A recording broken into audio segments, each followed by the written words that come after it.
Welcome back, you filthy exiles. So, I recorded this video and realized I had everything on mute. So this is version number 2, take number 2. Alright, so the build that we have in front of us, and the build that you would have seen in the B-roll at the very start, is a GC miner, or otherwise known as a Glacial Cascade miner. Now, the effect that I've got on my Glacial Cascade, if anyone would like to know, is the Gore Glacial Cascade, which was quite cheap in the store. It's been a bloody nose. Sorry. Okay. What is this build? What does it do? Well, obviously, it uses blast chain mines on the built into the Tremor Rod to achieve right now a technical 6-link Glacial Cascade mine. Now, why is this good? Well, obviously, it got buffed up in the patch notes. Glacial Cascade now has pushback, as you could see in the B-roll at this very start, and it's incredibly powerful. I have basically had no problem with map clearing. It's good for bossing, it's good for delving, it's good for soloing blight maps as you saw in the B-roll, it's good for Hall of Grand Masters, it's good for heist, it's good for carrying parties efficiently through any maps, which is great. The only downside is that it uses dodge. Once you can get your head around that, you're good. And the other thing is you're throwing mines like 10 meters out in front of you. Honestly, if you get hit, it's your own fault. Anyway, so I actually don't die very much with this build, period. Pretty much it's a rare oddity that I die, which has meant leveling has been quite easy. Okay, so what are our crafts? What are we focusing on here? Well, this entire build is relegated around building crit. Now, I've noticed in the comments on my last video that other people who had tried to play the build, who are streamers or whatnot, had run into difficulties. That's because they didn't focus on building crit. Crit pretty much drives high DPS builds in Path of Exile, with the exemption of very specified builds. Normally, whether you're running Cyclone or anything else, spells, critical strike is basically the biggest thing that is going to drive your damage. And in this case, there's no exception. Now, I'll just put this on D&D mode. So what is the gearing? What's the cost? This is probably the biggest questions everyone's wondering. This is just a bit of a diary update too on this build, so I'll do a full build guide on this once I get my my Minimax items. But basically, we're just going to use a Tremor Rod. Now, obviously, getting a 6-link, I'm trying to soft craft my 6-link, but I've gotten a 5-link. It's about 30 chaos. The gems that you're going to want to run in the Tremor Rod is just going to be Glacial Cascade, Trap and Mine Damage Support, Charged Mines. The Charged Mines is how you're going to generate your Frenzy and your Power Charges. I think I saw a comment in the last video about that too. So you generate it through the use of their skills. So it specifically says 30% chance to gain a Frenzy Charge when a mine from supported skills is detonated. The same for Power Charges. So the next one you'll run is Inspiration, so then you'll generate 5 Inspiration Charges. So this will get 3 Power Charges, 4 Frenzy Charges, 5 Inspiration Charges right now as it is. So this will give you 8% increased critical strike chance per Inspiration Charge, which is very good, and increased elemental damage as well.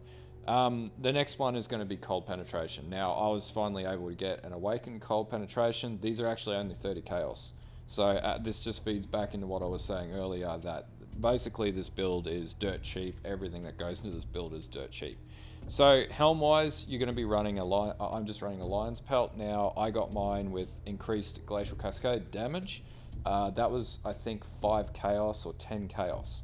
So the helm and chance are dirt cheap. Again, just maxing out life, dex, fire resistances in this case, or whatever other resistances you need, and you're good to go. Amulet. You're going to go for increased critical strike chance and global crit multi. My amulet looks a bit crazy. The reason being is I actually crafted this amulet myself by just alch spamming until I got the right rolls, and then I just got really lucky. But pretty much, if you were going to do it, I would suggest do the same.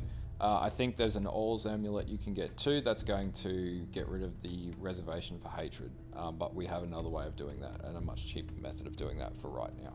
So chest, you're going to be using the Carcass Jack. I just picked up any old Carcass Jack. Doesn't really matter about the sockets. It's really just for the support gems you need at the end of the day.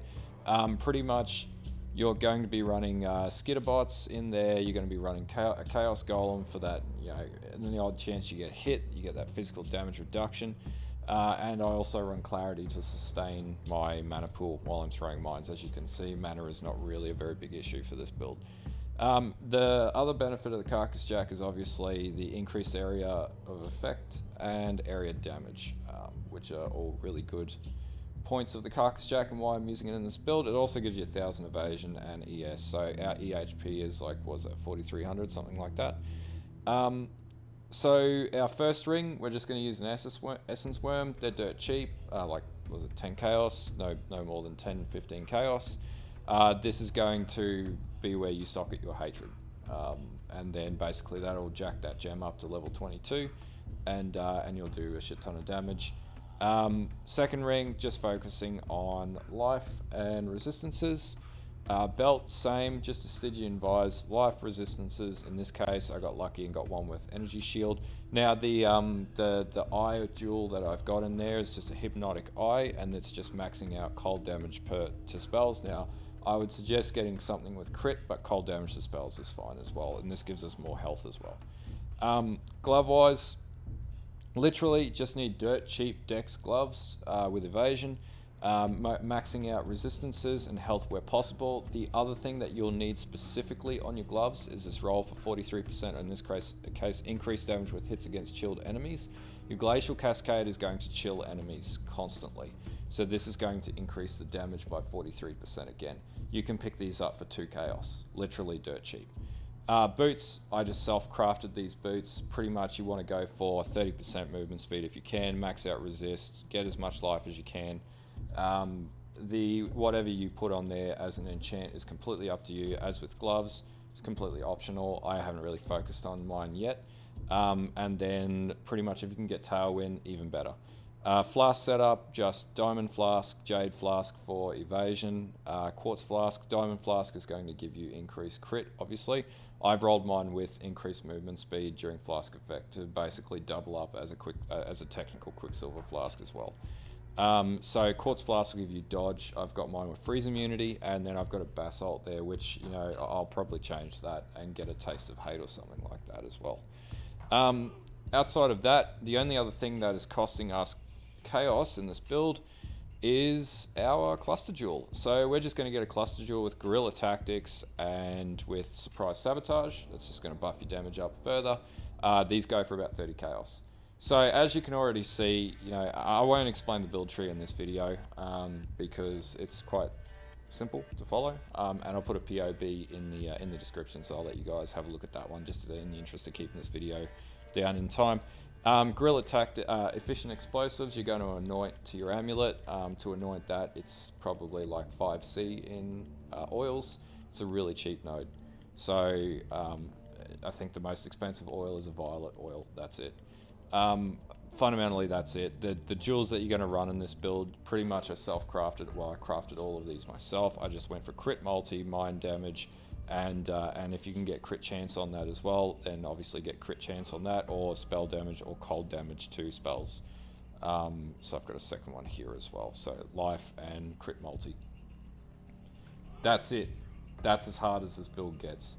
A couple of other things to note. In my helm, I'm running my Grace. I'm running Dash with Second Wind, Haste, Val Grace and Val Haste. 2 big things to survive and speed up your character.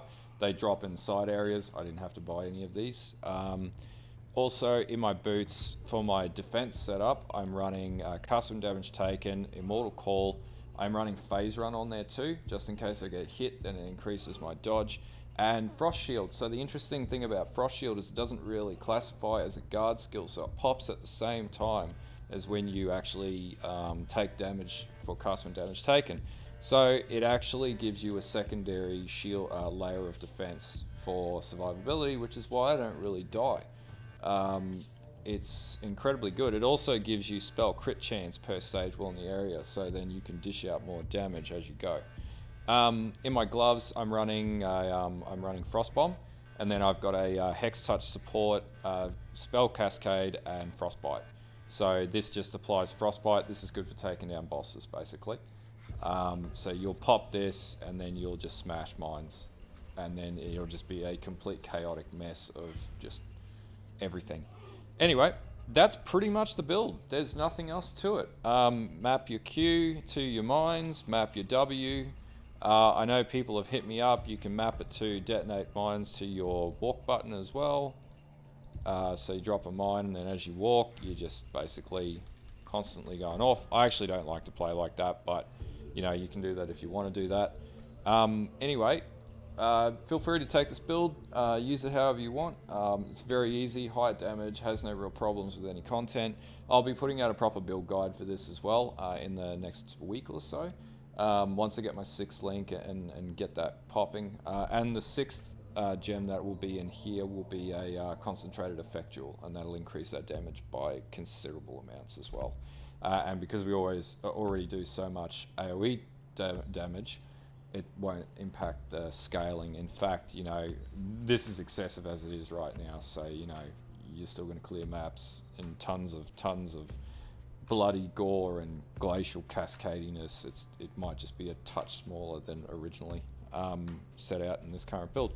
But anyway, that's pretty much the build there. If this build helps you get cracking through, if you're stuck, use this build. It will get you going into the league. It's dirt cheap to set up.